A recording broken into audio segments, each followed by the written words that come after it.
Hey guys, it's the History Nerd, and we're back with another exciting episode of Hearts of Iron 4, Fascist America. And where we last left off, oh so long ago, we were getting ready for the war with Colombia. One of the first things I want to do, though, before we get too far into it, I want to take a look at specifically our fighter production.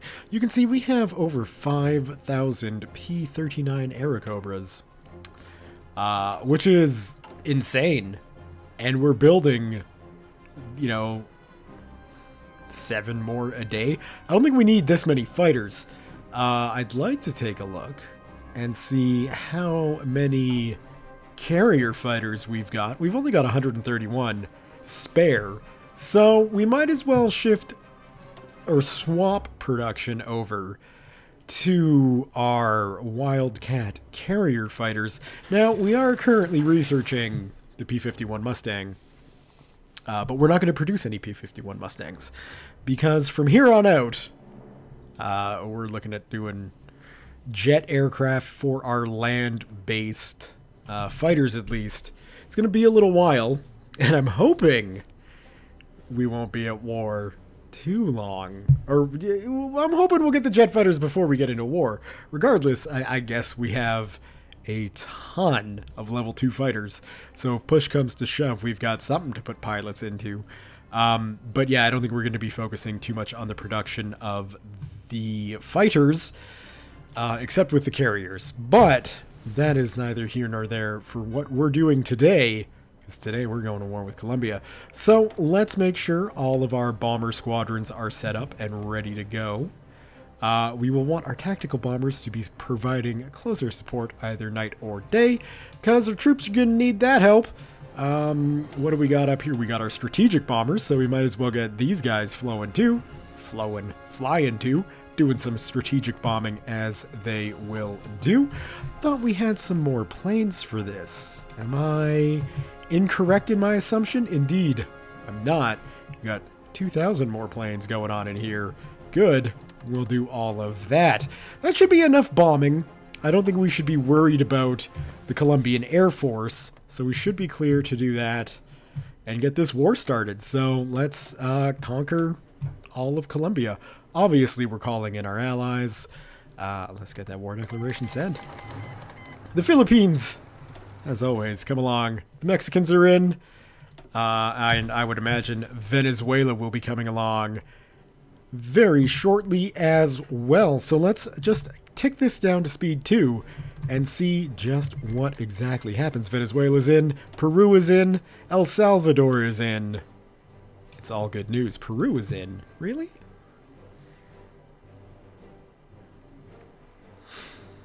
I didn't realize they were... Oh no, I guess they are fascist. Well, that's good. Let's see. Why won't you? We have a war that they may be drawn into. But that's kind of the purpose of the factions. I'm confused as to why we're not able to bring them in. And this civil war is not going... Maybe we should send them some fighter aircraft. Might help them out. Regardless, we got our bombers going. We've at least got the strategic bombers going, so that's good news. And the Venezuelans should be pushing sooner than later. I don't know why they'd all retreat to the capital just to go back again, but hey, who am I? Who am I to tell the Venezuelans how to fight their war? I'm not anyone to tell them how to fight their war. But certainly, once most of their army moves out, we will get the first U.S. Army in to take on those 9 divisions and give the Colombians a bad time of it. That's the hope, anyway. Yay, here come our bombers, doing their bomby things. But yeah, it doesn't look like they've got any sort of aircraft. What is that, 3? It doesn't look like they've got any aircraft whatsoever. So that's good. We're doing just fine. Come on, guys, get moving. How long? It's gonna take you 6 days still. My word. Get moving. It's a shame. It's a shame Venezuela wasn't ready to jump in on this. Although it looks like they're already getting involved up in the north there, taking some land for us. The British Raj has capitulated. The British Indian government has gone into exile, and their main forces have capitulated to Germany, who's now in control of their home area. The struggles between Germany and the British Raj was only a small part of the conflict. The war between the Axis and what remains of the Allies continue. You can unpause that. My word, Germany. You're not doing the greatest over in Europe, but well done in Asia. It's gonna change some things for us, perhaps in the future. We'll see. Apologies for the noise in the background. My cat has decided it's time to run laps. No, Mexico, we don't need an expedition force from you. We are good to go as it is. Many air wings with no missions, and that is fine. What are we at now? How many days? 13 hours left. Okay, and you've got 3 days, and you've got 6 days, and you've got 2 days. So we still have about a week to wait before we can push into. Although it looks like maybe all of their armies are leaving this area. That could be dangerous for the Colombians, because this will give us a very good defensive line along a river to draw a front line on. So let's do that, and then let's just draw an offensive line, something like that. And that should, if we take a look at the way Venezuela's drawn their ways in, that should actually give us quite a decent front line that we should pair up nicely with, I hope. Few take as many risks as the brave pilots of the American Air Force. Hamilton Hayes, a skilled pilot known under the call sign Hawk, has distinguished himself in not only returning alive, but piloting his consolidated B-24 Liberator with immense skill. Recently, Hamilton was on a mission over northern South America and was instrumental in the success of this critical encounter. Held up as a shining example of American courage, Hamilton's recent promotion has been highly publicized.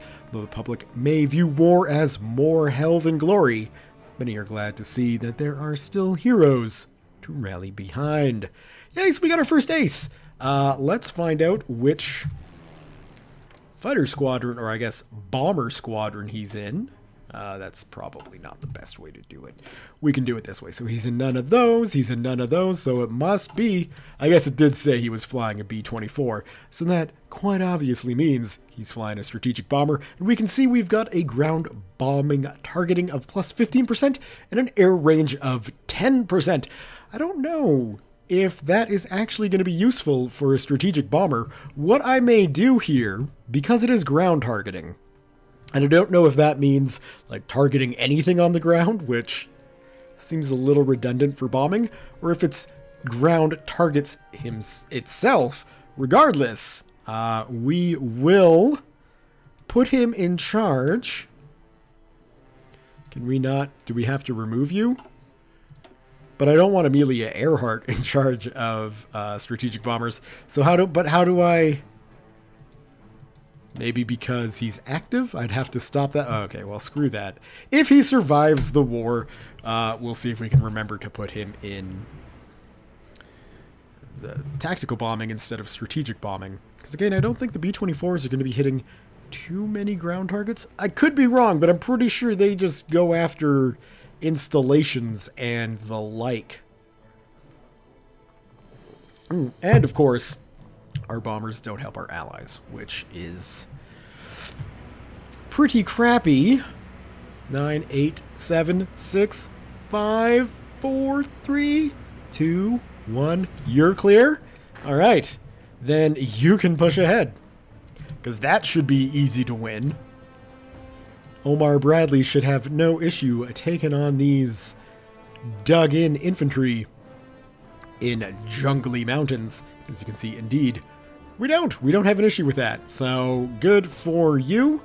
Hopefully we can assist with our good friends to the north, our Venezuelan buddies, who are going to need a little bit of assistance, it would appear. Now, taking a look at the way other things are going, I'm thinking we should probably get the 2nd Armored out over into Caracas and through into here. Because I don't necessarily want to use General George S. Patton in the mountains. But this area, you know, it might be a good idea to have a little more armored operations going on. I still can't believe this. I mean, we're supposed to be able to bring them into our faction. They are fascist.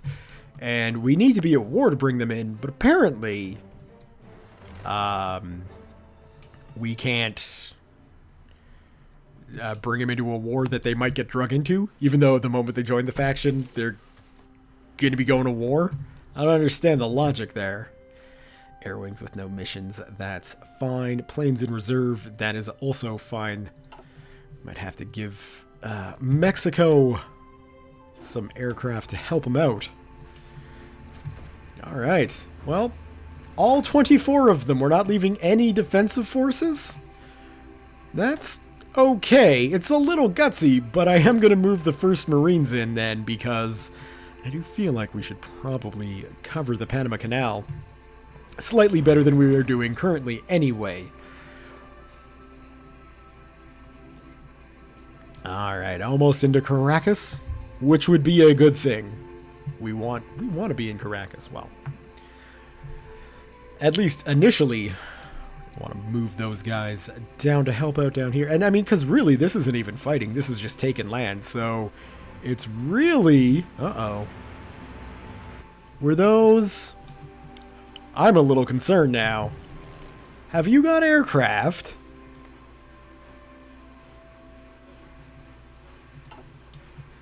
Do we have spare room? We do. Okay.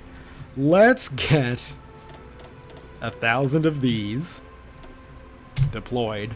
And then hopefully that'll be enough to take care of whatever sort of fighter presence they've got over here. We can even put Amelia Earhart in charge and let her do her thing. Looks like we got all of our anti-tank guns researched. That's good. Once we're done with this war with Colombia, we can get our infantry upgraded and working properly. Can we start researching this? No, we definitely need the Mustang first. Okay, that's fine. The question becomes then... we should probably get rocket engine number 2 here. To get ourselves the jet engine. So we should do that sooner than later. Because we're going to want those jet engines sooner than later. Alright, General Patton, we're going to give you a front line. There we go. Of about like so. So you can get yourself into position. And you guys are taking a long time to get there. I guess transporting... Oh, that's not good. Hold on here. I guess that's really the only place we can put them, though, isn't it? 200... 1,800. Here we go. We can deploy 1,000 fighters here. We'll do that instead. That'll be much, much better. And...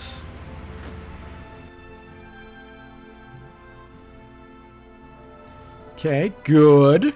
I don't know why we're sending 20 divisions across a river that I don't want them to fight across, but hey.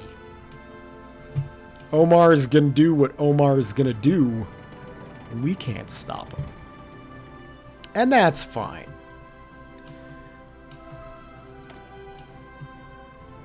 Coming in almost. I mean, we're almost halfway there, so that's something.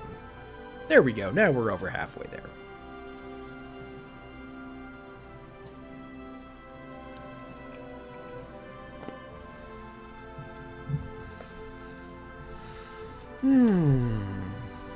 Get Amelia Earhart in charge of this squadron of fighters.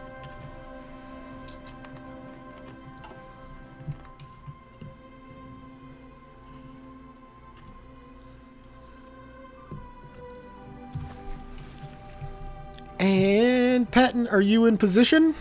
You're almost in position.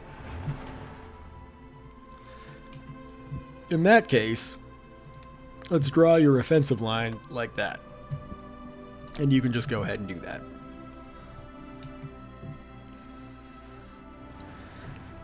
And so that'll be good for those guys. Yeah, charging ahead. Across a river. I mean, thankfully,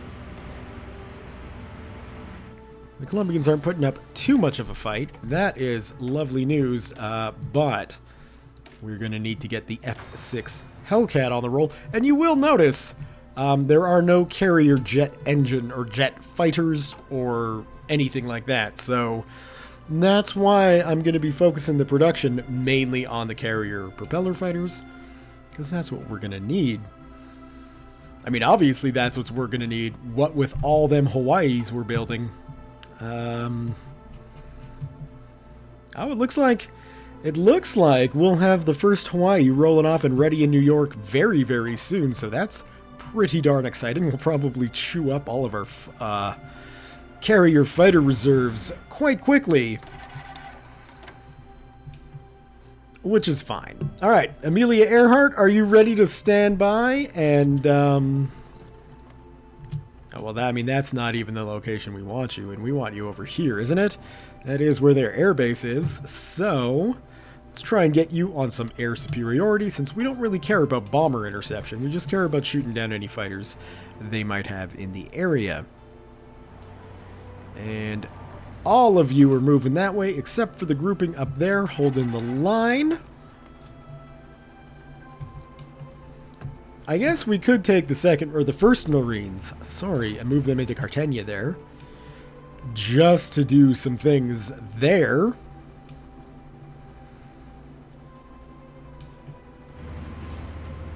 Like, those are definitely not my fighters. So did we just lose a whole butt ton of bombers? It doesn't look like it. So was that me shooting down their planes?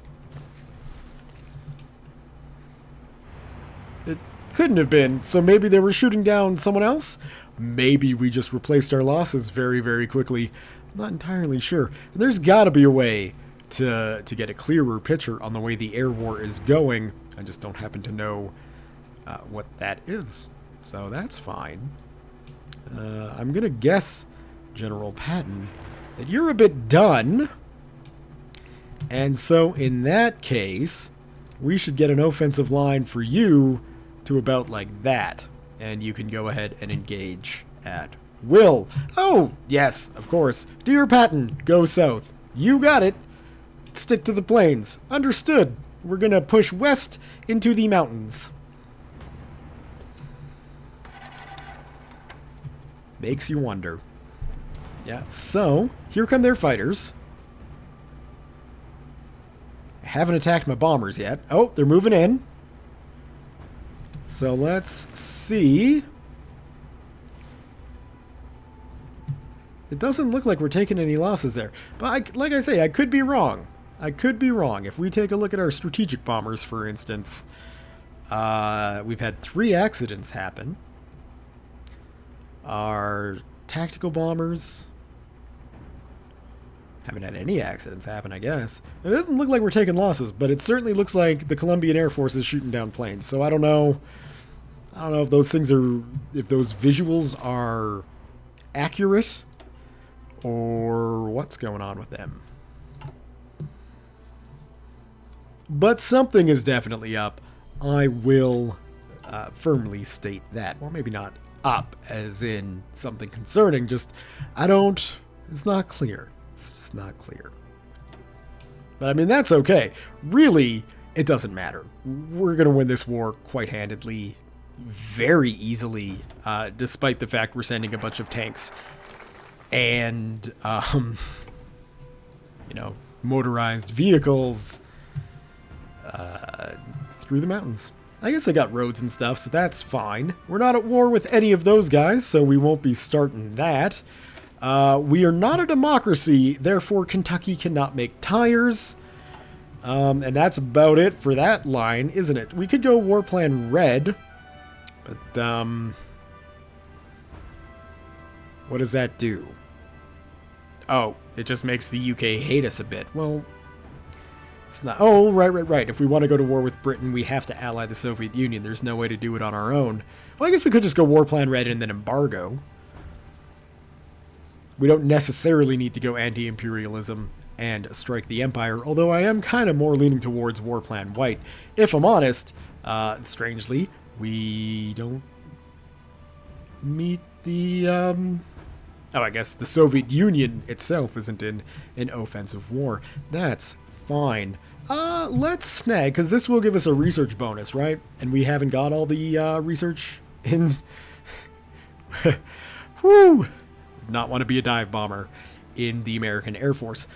Yeah, we might as well. Well, I mean, that just feels like maybe it's a waste, although we're not really using our political power for anything anymore.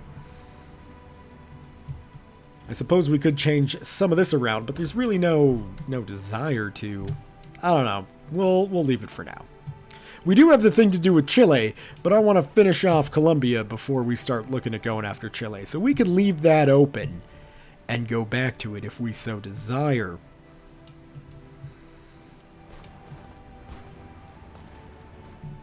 Alright, we're gonna spread out nicely. The Marines are finally making it into Cartagena there. Of course, that was just a long walk. Poor guys. They're... what if we just move the Panama Squadron there so that once the Marines go in, we can sink whatever it is that is sitting in their port? That might not be a bad idea. Sinking some ships would be nice. Is this us attacking? I don't understand, Patton. I mean, we're gonna be naming a tank after you because you're supposedly so good. Free dockyards. That must be from capturing, right? Yeah, that's got to be from, like, taking that. Okay. Well, we can just sit on those for now, because we're not going to be keeping these naval dockyards. You guys can go back now. You've had your fun. How about we just take the big red one and go capture that chunk of land, because that's probably a good idea to do. And then General Bradley can move those guys around however they wish. We won't worry about this either. That's all going to be going to Venezuela. And again, yes, I'm not keeping the production for myself. That is really not a concern when you're playing as America. We have 420 factories. 160 of them are military factories. We got 39 naval dockyards, 211 civilian factories. We don't need to worry about production. It's not something the U.S. ever has to be concerned about.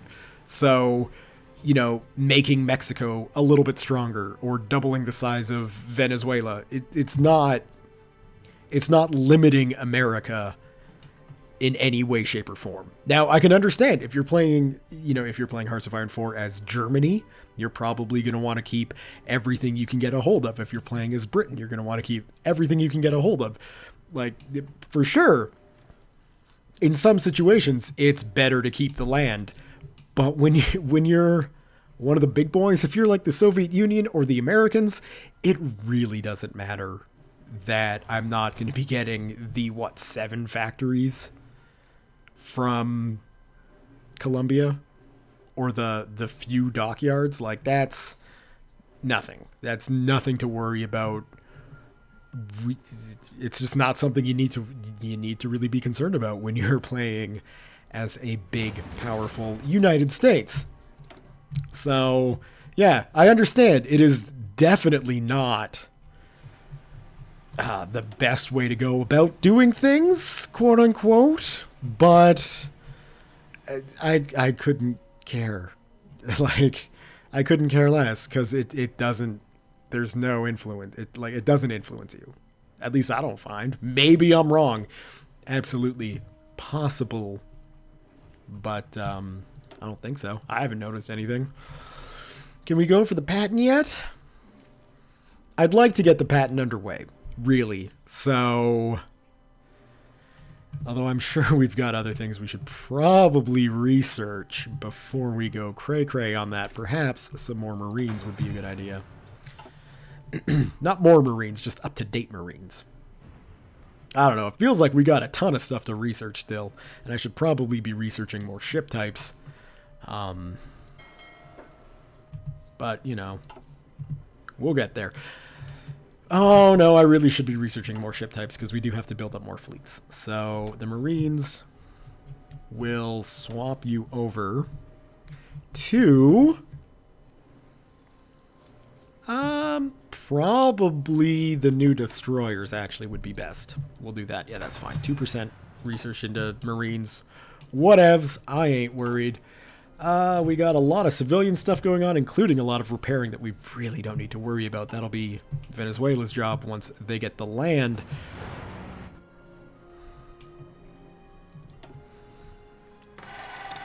There you go, Patton. Now you're earning a tank named after you, although we got a defensive situation we need to worry about there, which I hope you'll be able to deal with. And all I wanted you to do was go down here. The infantry could have taken care of that. Okay, where are you, Venezuela? There you are. You are going to get all of that going to Venezuela. Lovely. End turn and done. Perfect. Okay, so there's Venezuela looking pretty. Let's get our troops over into Caracas, and we will get our Marines back up into Colon, and we will get our first infantry over... Well, we'll put them in Panama because we might as well bring them home. So, there's the situation with Venezuela taken care of quite nicely. Next up, really the last few places in this world, well, in ALF. How can I see that? So those guys aren't in. Those guys will be soon, I hope, but yeah, Argentina needs help and we might as well snag Chile. So, let's go get Chile. That is this guy here. Perfect. Start it in 70 days. We'll get them puppeted. Peru will be huge in helping that out, and then we will also be utilizing the first Marines to do some things. Now, if we're going to be utilizing the first Marines to do some things, we need to set up some squadrons to do their things. So let's take you, let's take the Pacific Fleet and actually get them rolling into combat patrols over here, and then we can grab the Gulf Fleet and move them over here because they will be assisting in the landing. What have you got for aircraft? Fighters and naval bombers, huh? In the range, and you just have the Ranger? Nope, that's not what I wanted to click on. That is what I wanted to click on.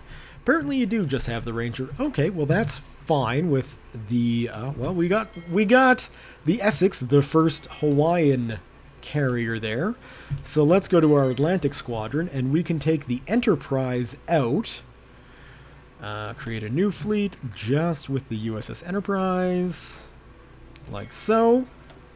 And so we can move that guy over here, and then we can take the Enterprise and move them down into Colon as well. And then we'll have a relatively good fleet with some fighters and naval bombers there to assist in the invasion of Chile. And the Atlantic Fleet has a new capital, or a new flagship, the Essex, which I do believe has 116 aircraft aboard. My God, those Hawaiis are going to be great news when we get into actual fleet battles. Not about an aircraft. And what's really nice about it is that it's just fighters and naval bombers. So that'll be good for anti-shipping. We'll have good fighter protection, and we will have good anti-ship fighting as well. Man, Europe is looking a bit messed up. Well, Western Europe. France, specifically, I guess, is looking a little nasty, although it does. It also looks like Belgium and the Netherlands are back. So Germany may have had successes in India, but they're definitely not having successes in Western Europe. Of course, breaking the giant Gibraltar is going to be a little bit of a pain. But perhaps the Axis, once they're done in their eastern adventures, and perhaps once they knock out the Soviet Union, because they are not allied, they're not allied with the Allies, no. They just have a non-aggression pact with them. So, yeah, Northern South America out of supply. Well, we're slowly working on that. It's taken us some time. Thank you, Amelia Earhart, for all the fun you've been. And we can get rid of all of those. Now, bombing in Chile is going to be a little bit different. I suppose what we could do is clear the tactical bombers out and move in the strategic bombers from Cuba, and then hope they've got the range, or utilize Allied air bases.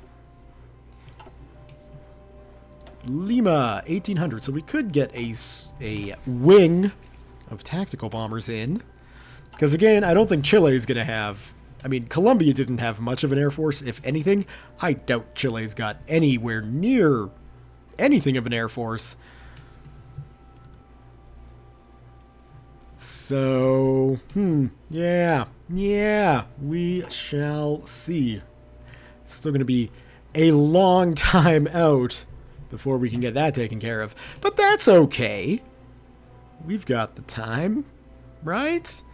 The onus is really just on me to actually do the recording. There was stuff that I wanted to do. Right, now I remember. What I want to do... We do have a lot of our civilian factories operating, but as you can see, we also have an awful lot of civilian factories. So once these get done, I'm going to want to take some naval yards, and I'm going to want to boost production in my Caribbean islands of naval stuff. So we'll get those maxed out.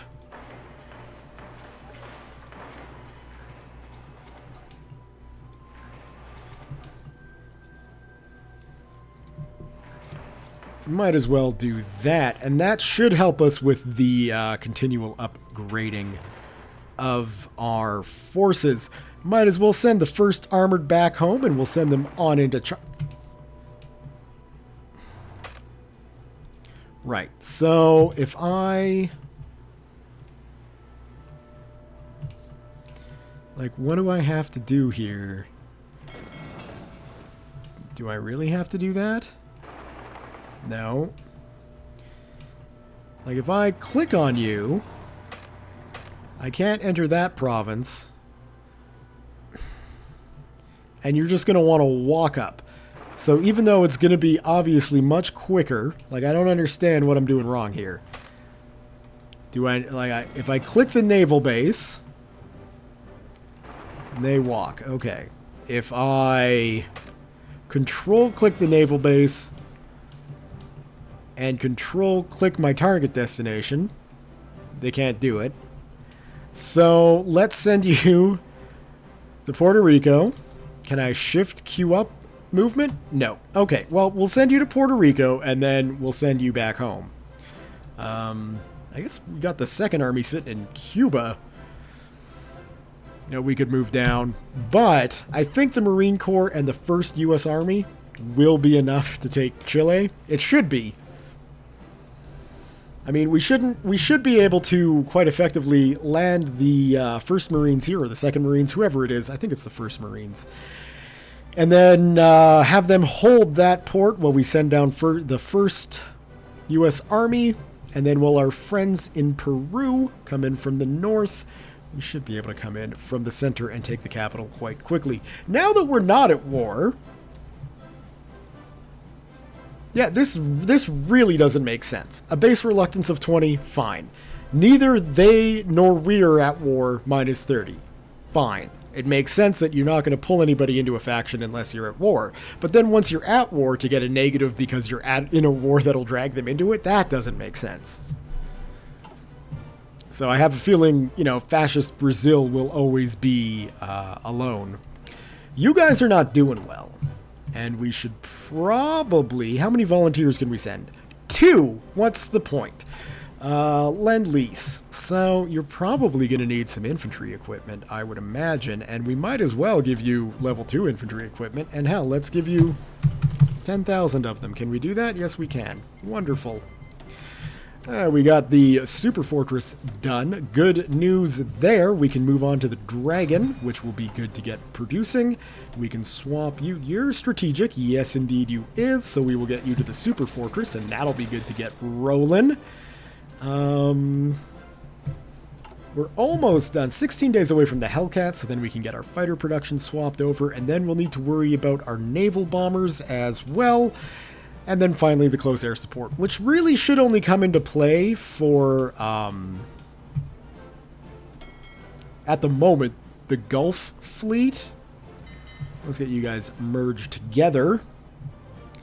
Because I really wouldn't mind getting some close air support in there instead so they can actually help out the Marines when they land. It's not necessary right now, but it might be very necessary once we get involved in fighting in Europe. But anyway, that'll have to come on a different day. We're going to leave the episode here for today. And I just want to say I am going to make a concerted effort to really get back into this game. It hasn't really pulled me in lately. I've got over 100 hours into it, so I mean, like, I'm enjoying, I have enjoyed the game, but it's just kind of getting the sort of samey feel. Like, each game sort of feels the same. So I don't know. It's not really pulling me in like other Paradox games tend to do. But hey, that might change once we get a real fight going on. I hope. We shall see. So, on that note, thumbs up if you have enjoyed today's episode. Leave your comments, questions, concerns, thoughts, jokes, musings, what have you below. Thank you all very much for watching, and we'll see you guys next time.